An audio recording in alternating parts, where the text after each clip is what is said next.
Casirán por arroba el irreverente Junior 2.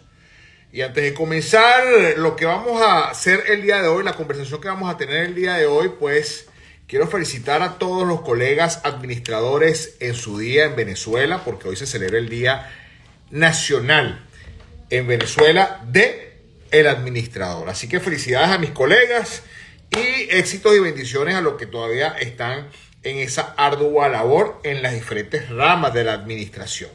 Así que vaya mis felicitaciones a todos y cada uno de ustedes por el granito de arena que estamos poniendo a Venezuela en el ámbito de la administración. Así que felicidades a mis colegas. Y bueno, aquí estamos. Vamos a tener una conversación bastante amena el día de hoy, como siempre contundente, con nuestro amigo Zair Mondaraí. Aquí está, ya llegó de una vez. Mira, está al tiro.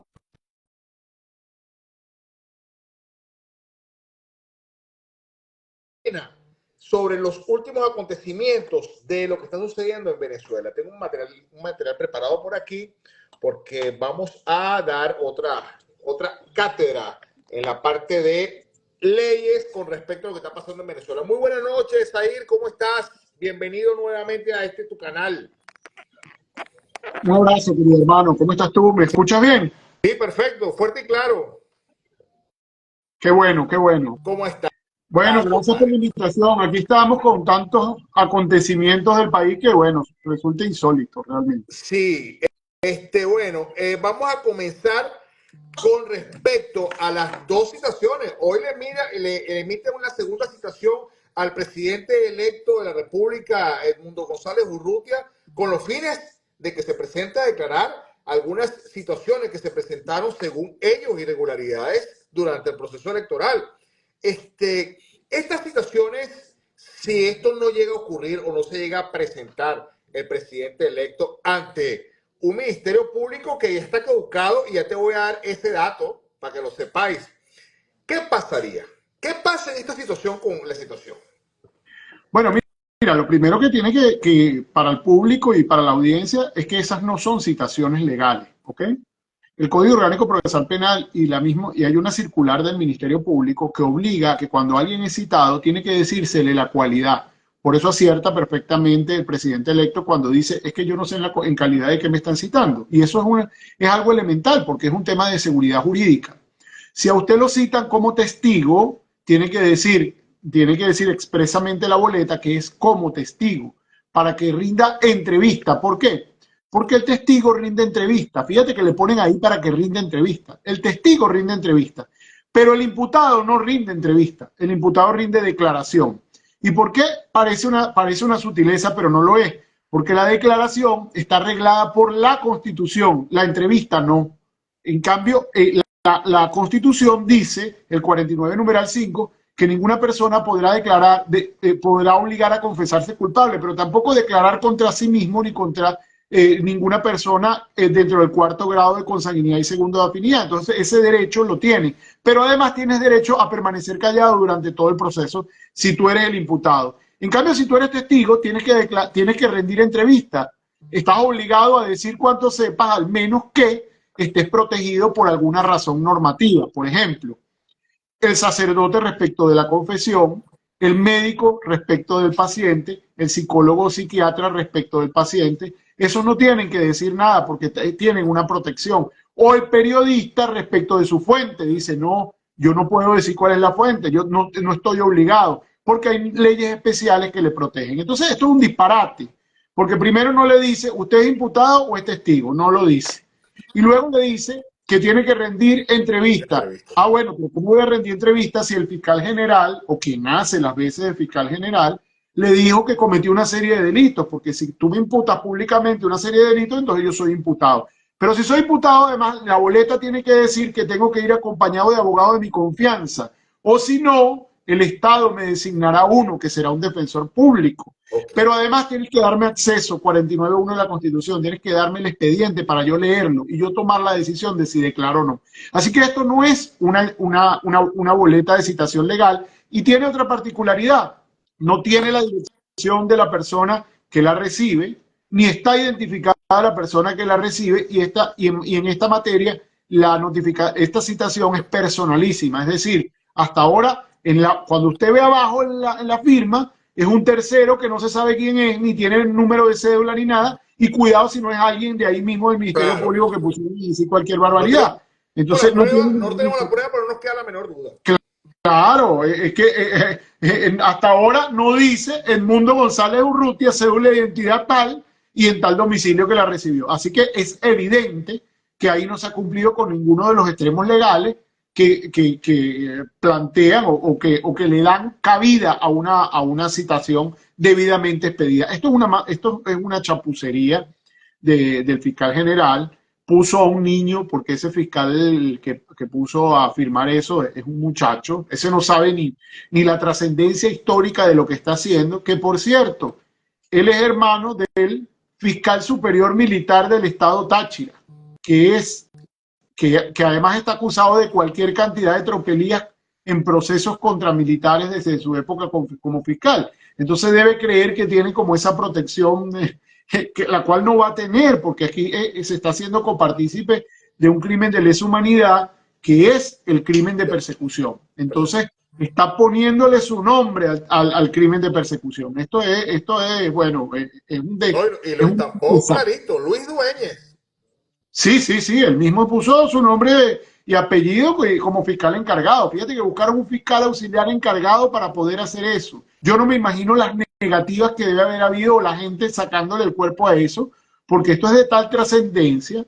Tú estás citando nada más a una persona que tuvo el 70 y pico por ciento de los votos del país, del padrón electoral, porque fíjate que aquí hay algo más que decir, hermano, que es que si hubiese permitido que la gente votara libremente sin voto asistido y hubiesen permitido que la diáspora votara, yo creo que, haciendo una estimación por encima, que cerca del 90% de la gente hubiese votado contra Maduro y a favor del Mundo González. No, es que con toda la trampa y la violencia, tuvieron 73% por debajo. 73% obtuvo el Mundo González. Imagínate en cifras reales cómo debe ser eso si todo el mundo hubiese tenido el derecho a votar.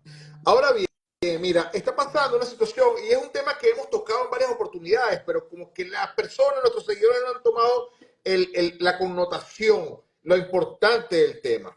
De acuerdo a la Constitución, en el artículo 287 y 284, me voy a permitir leerlo, el Ministerio Público estará bajo la dirección y responsabilidad del Fiscal General de la República, quien ejercerá sus atribuciones directamente con el auxilio de los funcionarios y funcionarias que determina la ley. Perdón, que tengo la computadora. Para ser el Fiscal General de la República se requieren las mínimas condiciones de elegibilidad de los magistrados o magistradas del Tribunal Supremo de Justicia. El fiscal general será designado o designada por un periodo de 7 años. Ahí estamos, claro.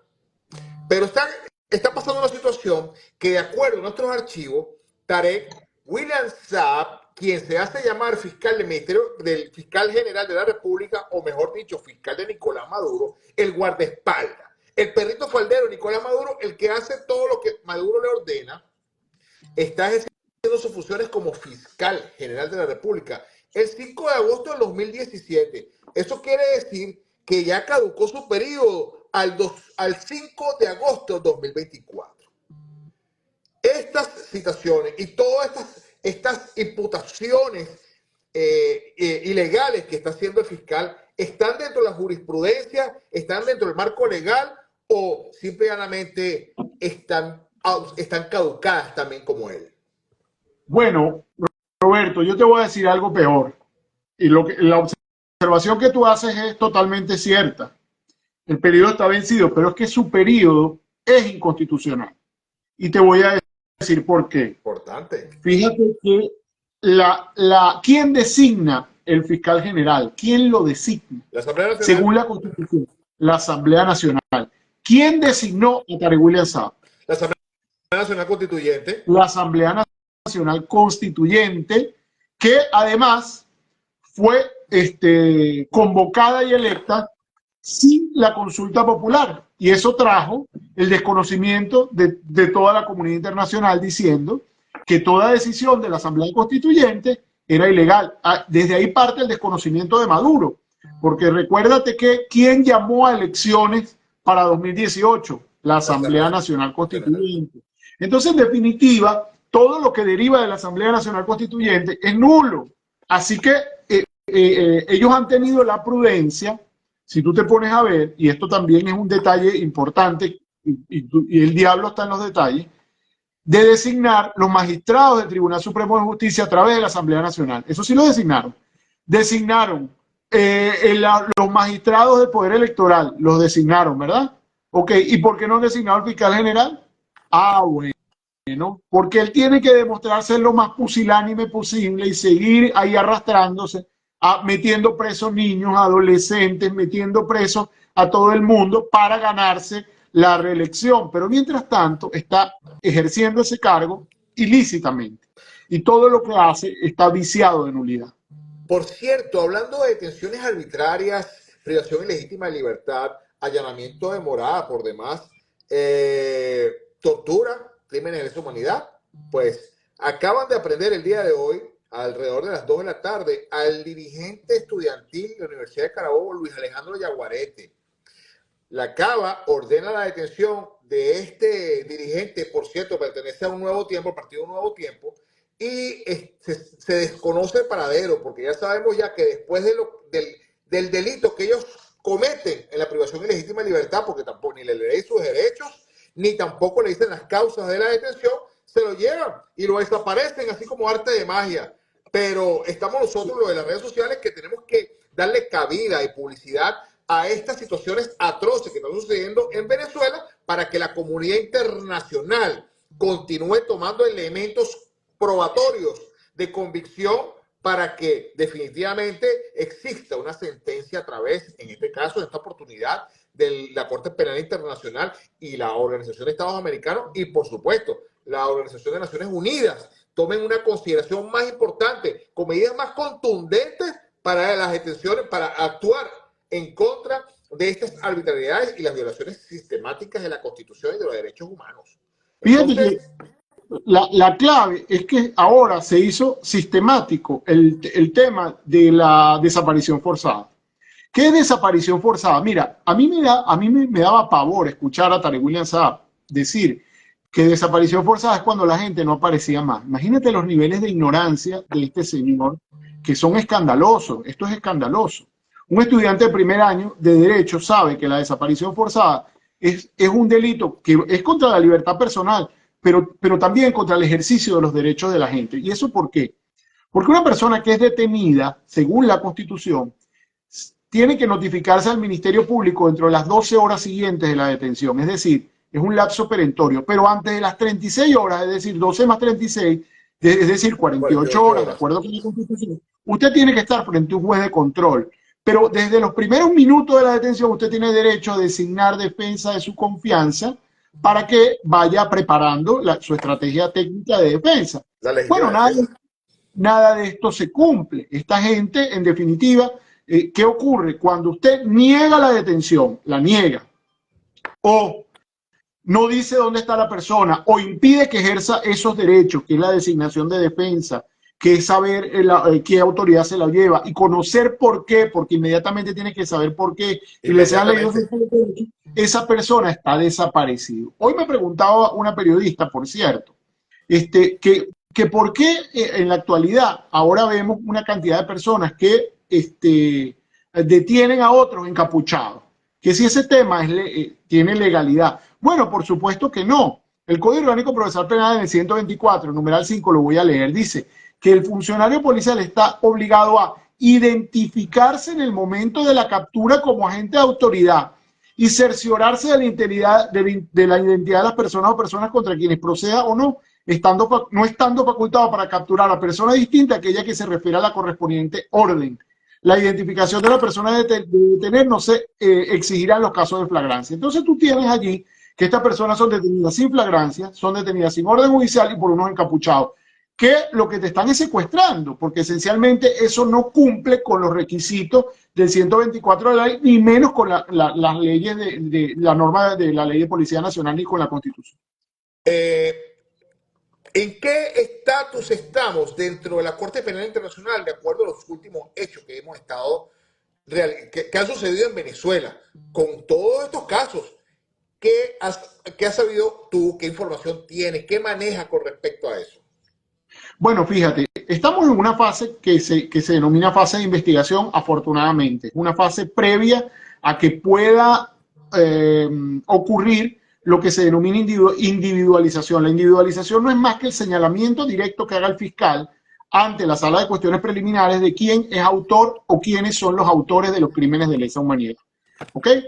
¿Qué puede hacer el fiscal? Puede solicitar una orden de comparecencia, que no es más que una citación bien librada, no la mamarrachada que hace Tarek William Saab, o una comparecencia forzosa, que es una orden de captura que se dicta para que la persona sea llevada ante la corte y declare, con el debido proceso y su abogado, ante ser imputado, conoce los cargos y pueda declarar si lo desea, porque también puede guardar silencio, que eso es un principio universal. Estamos en la fase en que el fiscal está facultado por una decisión que dictó la sala de cuestiones preliminares en individualizar en este momento. El fiscal puede individualizar en cualquier momento.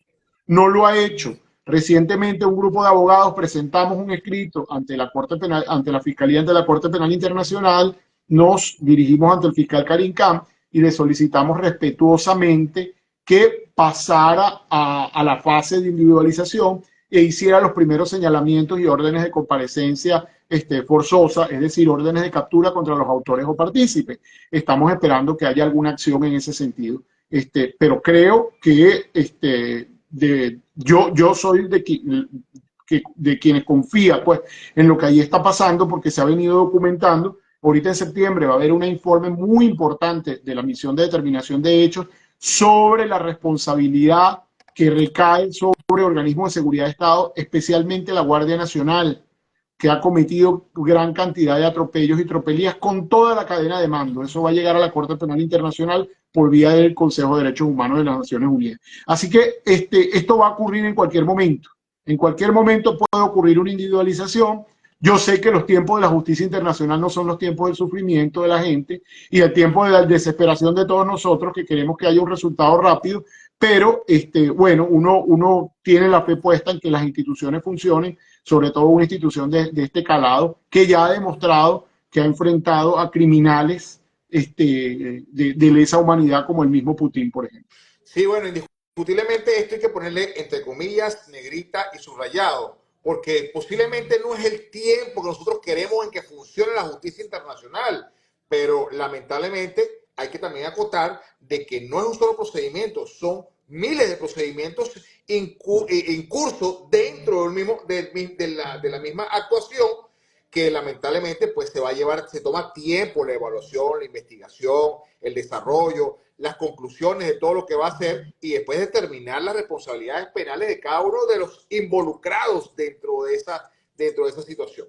Por otra Sí, parte, pues... pero fíjate que en el caso venezolano, a pesar de que no se ha individualizado a nadie, hay el hecho de que se estén investigando, ya se hayan individualizado cuáles son los crímenes, se haya señalado exactamente cuáles son los crímenes. Fíjate que el crimen de persecución está siendo investigado conjuntamente con el crimen de encarcelamiento, de tortura y desaparición forzada, es decir, todo lo que ha hecho la dictadura en este momento. Justo lo que ha hecho la dictadura en este momento es precisamente lo que está siendo objeto de investigación. Así que a mí me parece una malísima idea de cualquier funcionario público.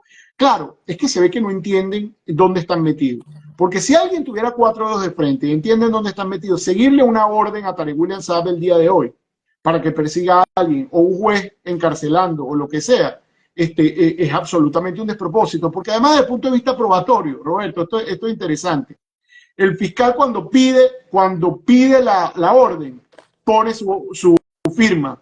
O cuando cita para imputar, pone su firma. Es distinto al funcionario que anda encapuchado y a veces es más difícil identificar. El juez cuando apresa, pone su firma y ordena la boleta. Así que ellos están muy claritas, es muy fácil la identificación y establecer esa responsabilidad. Sí,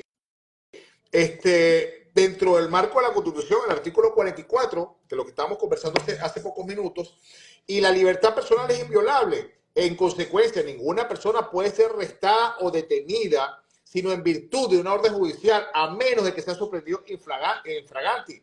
En este caso, será llevado a autoridad judicial en un procedimiento no mayor de 48 horas, lo que acabamos de conversar. Pero lo importante de todo esto es que ninguno de estos procedimientos se están cumpliendo y no se cumplió con Luis Isturi, con Freddy Superlano, con Nelson Piñero, Ronald Carreño, Yoracy Fuentes, Ana Carolina Guaita, Víctor Ugas, Carmela Longa, que ya por cierto leí por allí que ya la había soltado, ya le habían dado libertad, y la reciente aprehensión de Luis, el secuestro de Luis Alejandro Yaguarete. Mira, ahí hay otra cosa, que también hay dos violaciones más. Generalmente, sí, al parecer la liberaron. Bueno, pero no está muy claro.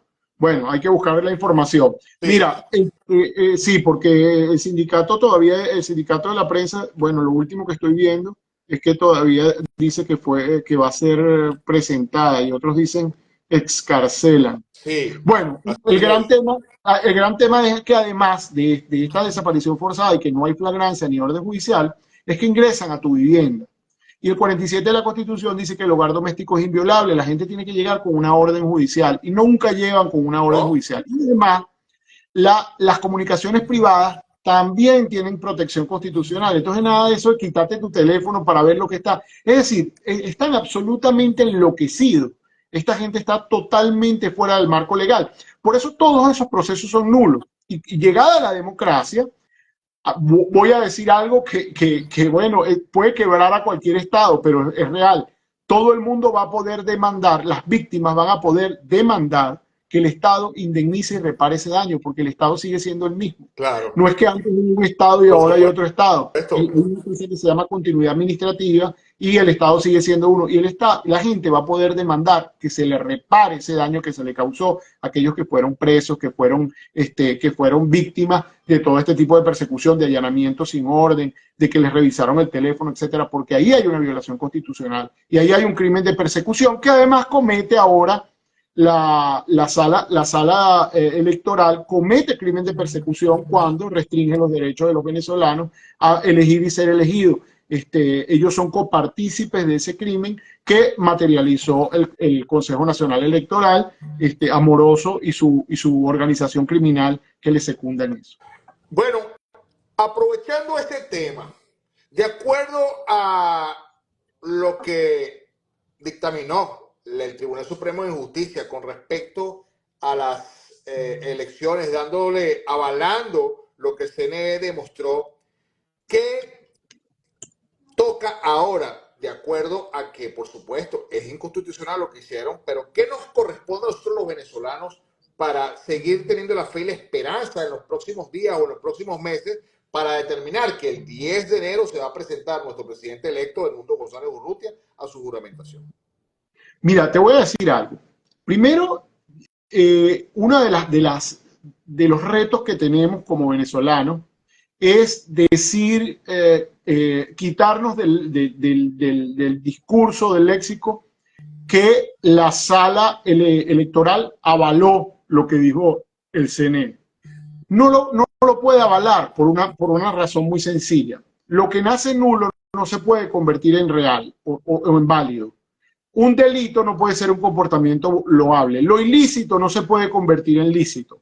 Eso es muy importante. Entonces, esa decisión no llega al carácter de sentencia, ¿ok? Y ni avala nada. Por el contrario, profundiza la crisis, la profundiza, porque tú no puedes, por más que un tribunal diga que el Chapo no es narcotraficante, ya está demostrado que es narcotraficante. Es más o menos algo así. Por más que tú digas que en Venezuela, en PDVSA no se robaron la plata, sí se la robaron, porque es evidente que eso fue lo que ocurrió. Claro. Entonces tú no puedes convertir la ilicitud en lícito.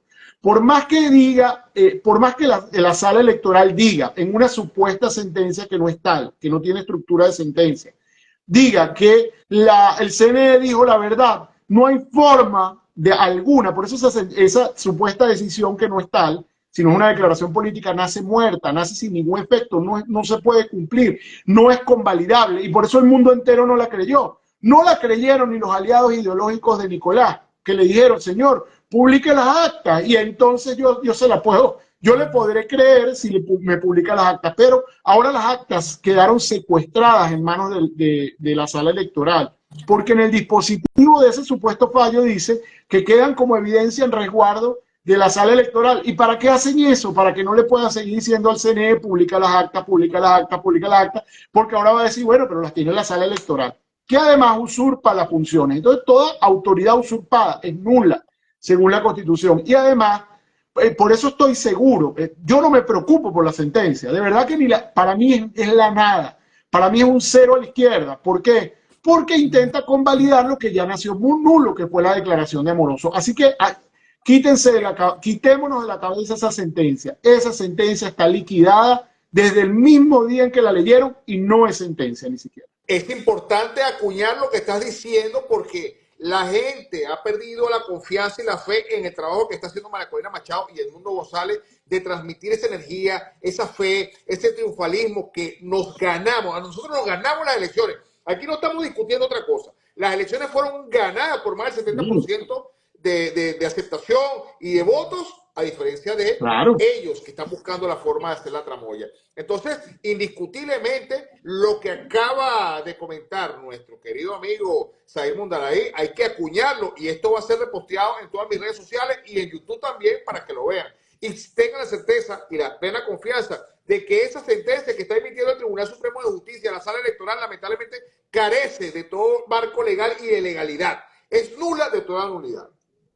Tú no te acuerdas, Roberto, es que esa sala es absolutamente ridícula. Mira, la sala electoral, esos mismos tres personajes fueron los que dijeron que las primarias no existieron. ¿Cuál fue el efecto de la sentencia de que las primarias no existieron? Cero, ninguno. Claro, ninguno. Todo el liderazgo político que hay en este momento es la derivación de las primarias como hecho político.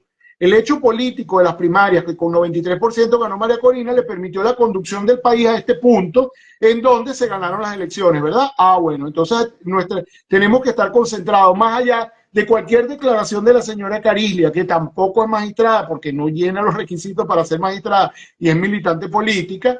Tampoco, más allá de lo que ella diga, es la misma persona que dijo que las primarias no ocurrieron y que se anulaban y que además, fíjate, lo que pasa es que somos de memoria corta. Decía, ella dijo en esa sentencia que le mandaran el material electoral, el material utilizado durante las primarias para a ellos analizarlo y anularlo y tal. ¿Quién se lo mandó? Nadie. ¿Qué analizaron? Nada. ¿En qué quedó la sentencia? En nada, en la nada. Ese tribunal es la nada. Es un tribunal político que no tiene ninguna posibilidad de hacer cumplir su sentencia. Porque fue diputada, fue concejal y churuchucú, para acá. Y alcaldesa de Caracas, encargada cuando la Faría renunció, alcaldesa de Caracas por el PSUV. Y no tuvo carrera judicial. Señor, la Constitución es muy clara. Usted, para ser magistrado del Tribunal Supremo de Justicia, usted tiene que haber sido 15 años o fiscal o juez, o profesor universitario, o litigante. Ella no fue ni profesora, ni litigante, ni fiscal, no fue juez. No tiene publicaciones ni tiene maestría en la materia. Es decir, no cumple con ninguno de los requisitos que la Constitución dice. ¿Qué hace ese señor ahí?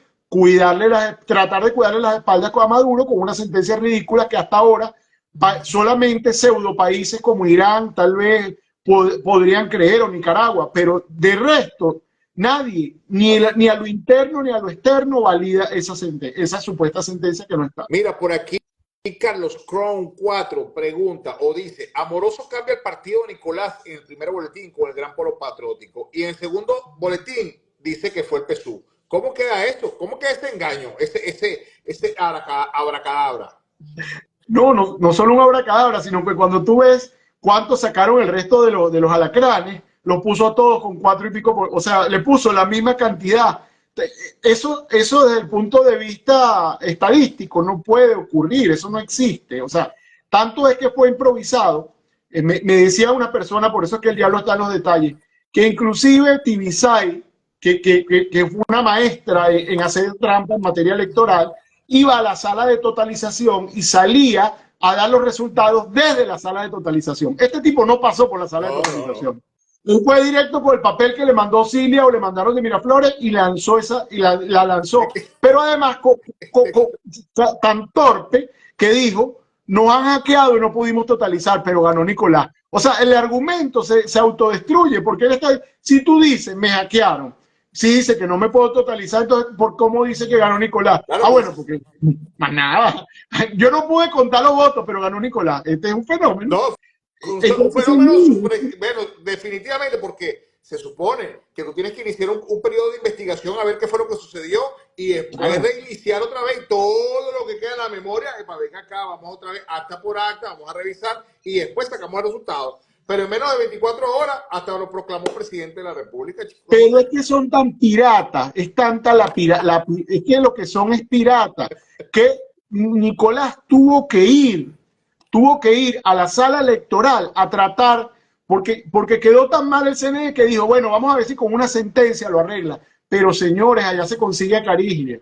O sea, tú sales de amoroso que pone la torta y te consigues a Carislia que ni siquiera leyendo fue capaz de explicar cómo llegó a la conclusión de que aquello era lícito. Eso es de una piratería enorme y nadie lo creyó. No, Fíjate que ahora es peor, ahora la crisis se profundizó. y no solo eso, sino que dentro del contexto menciona que estuvieron expertos internacionales que no anunciaron. Nadie sabe cuáles son los internacionales, porque de paso, ante las elecciones, a los veedores internacionales, ellos los corrieron, no aceptaron a ninguno que viniera de parte de la oposición. Entonces, esa es otra cosa que va a tener que aclarar algún día.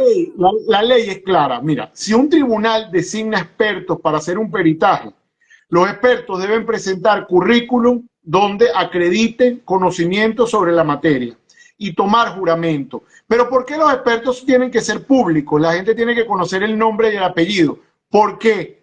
Porque si una persona sabe que el experto tiene interés en el proceso, puede recusarlo, puede cuestionar al experto. En cambio, aquí pusieron los expertos unos encapuchados, que a mí me dieron la información, bueno, porque en el sistema de justicia todo el mundo se conoce, que eran los vigilantes y los choferes del TCJ a quienes pusieron a hacer ese papel ahí. Entonces dice, un panel de expertos. No hay tales expertos, no hay currículum consignado, no hay toma de juramento, no hay nada de eso. Eso es nulo. Eso no llega a nada. Mira, te voy a hacer dos preguntitas antes de retirarnos, porque entiendo que tienes que retirarte Sí. temprano hoy. Háblame de Juan Carlos Delgado del Pino, que está avalando todas las irregularidades que dijo, e incluso lo que estamos conversando ahorita sobre los veedores internacionales. Mencionó todas las irregularidades que lamentablemente no tienen las evidencias, pues es otra cosa. Ese es otro costal, harina de otro costal, pero está haciendo declaraciones muy importantes y relevantes sobre el caso. ¿Qué opinas sobre eso? Mira, hay que ser prudente. Yo me lleno de prudencia en este momento, o llamo a la prudencia. Es muy difícil decir que no tiene las pruebas. Por lo menos no lo dijo en su declaración al New York Times, pero podría tenerla. Una persona que ocupe una función pública de esa envergadura y no tome las previsiones de ir acreditando desde el punto de vista probatorio las irregularidades, o está dormido o es copartícipe. No tomo postura frente a eso. Su declaración es importante, es tibia, pero es importante, pero hay que entender que es la primera que hace y que tiene un objetivo, bueno, primero de empujar un poco más hacia la resolución de este tema, pero no tiene un objetivo legal propiamente dicho. Es decir, habría que ver si él, frente a una situación de otra envergadura, por ejemplo, declarando ante la Comisión Interamericana o declarando ante la Corte Penal Internacional sobre crimen de persecución, que ahí se comete porque es la privación de los derechos políticos de la gente, entonces él pueda aportar con mayor detalle, sensatez, con mayor desgranando hora por hora lo que fue ocurriendo de manera general, una línea de tiempo y que le permita a la gente que sirva, que tenga un valor probatorio fundamental para establecer esto. Entonces no hay que en este momento uno entiende que se está enfrentando a una narcodictadura, tampoco es que es el más valiente, pero tampoco hay que desacreditar que lo que está diciendo es sumamente importante y que es un aporte fundamental. ¿Por qué es un aporte fundamental? Porque formaba parte del órgano y él estaba allí. Es decir, es testigo de excepción. Lastimosamente, no había, entiendo que probablemente no vio las garantías como para salir a rebatirlo en el momento. Y yo por lo menos he dicho que siendo el CNE un órgano colegiado y habiendo dado un golpe de Estado, que es el delito de conspiración, quien no se haya deslastrado de eso separado comete el delito. Eso sí lo he dicho. Tanto que, por ejemplo, Enrique Márquez dice, yo voy a denunciar esto, me parece lo correcto, digo, yo voy a denunciar. Que por cierto, lo declararon inadmisible, la recusación. Ah, la recusación la declararon inadmisible después de la decisión. A eso me iba a referir, que es muy cómico, ¿no? Que es que ella estaba desacreditada para decidir, no podía decidir porque estaba recusada. Entonces deciden la recusación, después hacen lo que le da la gana, pero no importa, porque eso pone pone como un grano más de irregularidad. Y esas irregularidades, Roberto, están llevando al régimen a que está cercado. Fíjate que ellos le vendieron Escarrá, que este jueves es que es absolutamente ridículo. El jueves va a dar una charla en defensa de la sentencia y de la sala electoral. Auspiciada por Escarrá. Lo puse en mis redes sociales, búscalo. Auspiciado por el mismo Tribunal Supremo de Justicia. Entonces, cualquiera que sea abogado dice, mira, cuando una sentencia está bien hecha y un órgano actúa pegado a derecho, no necesita que nadie salga a defenderlo. La sentencia se basta por sí misma, la sentencia se basta por sí misma. Claro. Es decir, la sentencia usted tiene que leerla y tiene que identificar cuál es el problema, cuáles fueron los alegatos de las partes, si es que hubo partes, porque aquí no los hubo, cuáles fueron las pruebas y cuál es el razonamiento para llegar a la conclusión. Nada de eso existe. Entonces él tiene que salir, y puso la histórica sentencia, salir a tratar de buscarle defensa. Y cada paso de esto te dice que la dictadura en esa materia está raspado. Tan desesperado. Y yo me imagino que Nicolás le debe haber dicho, mira, Carrera, tú fuiste el que me metiste a mí en este lío de ir para esa sala, hiciste ese escrito y puso al bolsa del procurador a firmarlo, que además lo hace ilegalmente porque no le correspondía. Entonces ahora anda a hacer charlas para ver si convences a alguien. Pero es que no va a convencer a nadie, Roberto. Nadie puede convencer. Nadie. Y tenemos que estar en desacato totalmente. Y con este comentario que te estoy haciendo, quiero cerrar nuestra tertulia el día de hoy, porque bastantes personas que no han escrito, ya yo lo tenía anotado. Y voy a leer lo siguiente. Artículo 350. El pueblo de Venezuela, fiel a su tradición republicana, en su lucha por la independencia, la paz y la libertad, desconocerá cualquier régimen, legislación o autoridad que contrarie los valores, principios y garantías democráticos o menoscabe los derechos humanos. ¿Cuándo nosotros podemos invocar, de acuerdo a los últimos momentos que hemos pasado desde el 28 de julio a, bueno, ya vamos a hacer 28 de agosto, por cierto, cumple el año el 28 de agosto, cuando se cumple un mes después de las elecciones? ¿Cuándo podemos nosotros, o en qué momento invocamos nosotros el 350 para esta situación? ¿Se puede o no se puede? Pero Roberto, es que ya lo hemos invocado. Cuando se dijo que la sentencia que anulaba la primaria no se acataba, no se acató. Cuando citan a Edmundo González en esa ridícula citación, ese esperpento, y no lo acató. Cuando dicen que ahora ganó Maduro por sentencia y le dicen no lo creemos ni lo acatamos, no se acató. Todo eso es absolutamente aplicación del 350 constitucional. Es decir, el desconocimiento de la autoridad que está siendo usurpada. ¿Quién puede acatar lo que diga Tarek William Saab? Nadie, porque él usurpa funciones y además violenta derechos humanos. Él está cometiendo los crímenes. Terrorismo de Estado, dijo la Comisión Interamericana de Derechos Humanos. Mira, la Comisión Interamericana de Derechos Humanos, si ustedes ven un hilo conductor de lo que ha dicho, muy pocas veces se ha referido a terrorismo de Estado, casi nunca.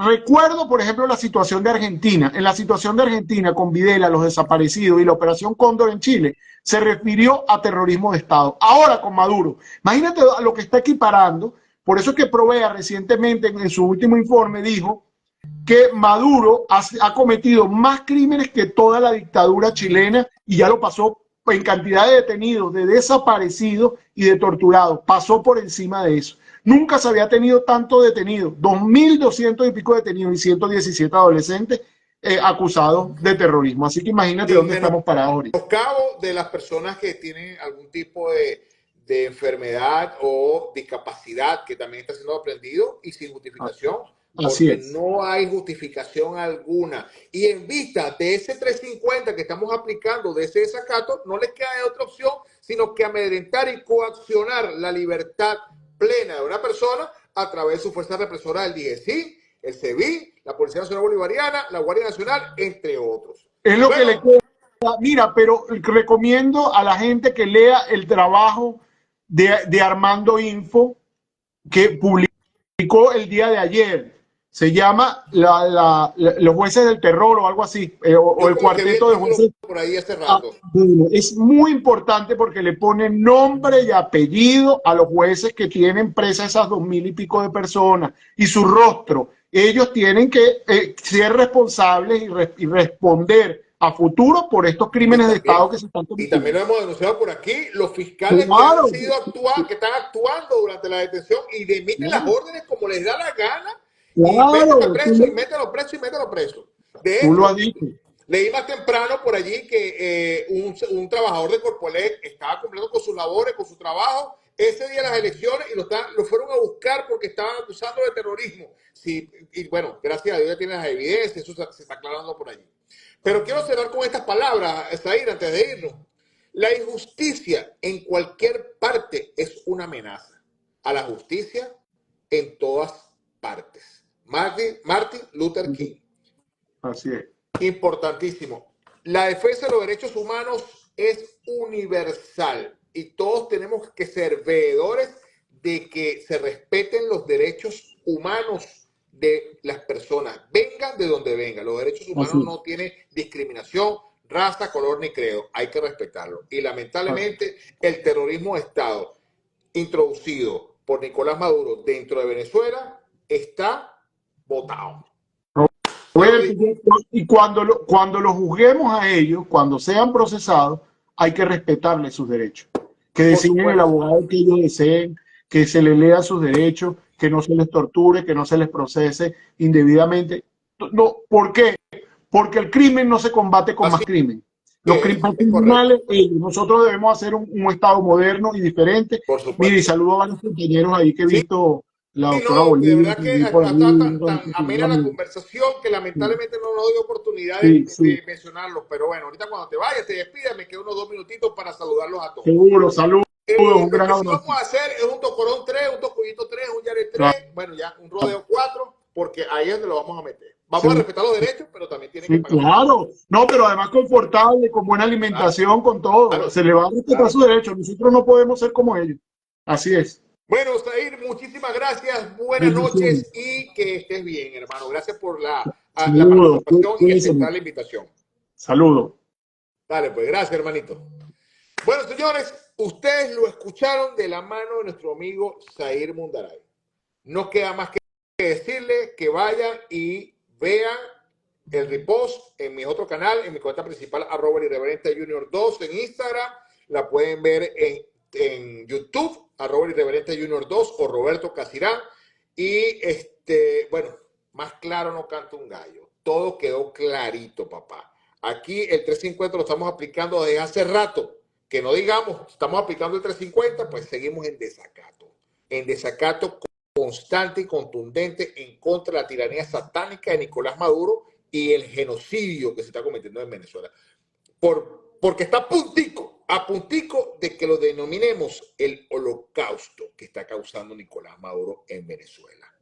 Y lo mejor de todo esto, cuando todo esto termine, porque esto va a pasar tarde o temprano, la libertad de Venezuela está a la vuelta de la esquina. No es fácil, tampoco va a ser difícil ni complicado, pero Dios con nosotros y nosotros lo vamos a lograr. De verdad, no necesitamos ninguna intervención extranjera, porque nosotros los venezolanos somos los que vamos a recuperar nuestro país por las diferentes consecuencias. Y por supuesto, cada quien cada cual, con su trabajo. Uno tiene que ser, en la parte comunicacional, estamos nosotros denunciando y denunciando y denunciando y demostrándole al mundo lo que está pasando en Venezuela. No estamos durmiendo, estamos activos 24/7 para que el mundo entero sepa qué es lo que está sucediendo. Así que, ya lo saben, nos veremos en la próxima. Gracias por su atención y nos vemos. Dios con nosotros. Buenas noches.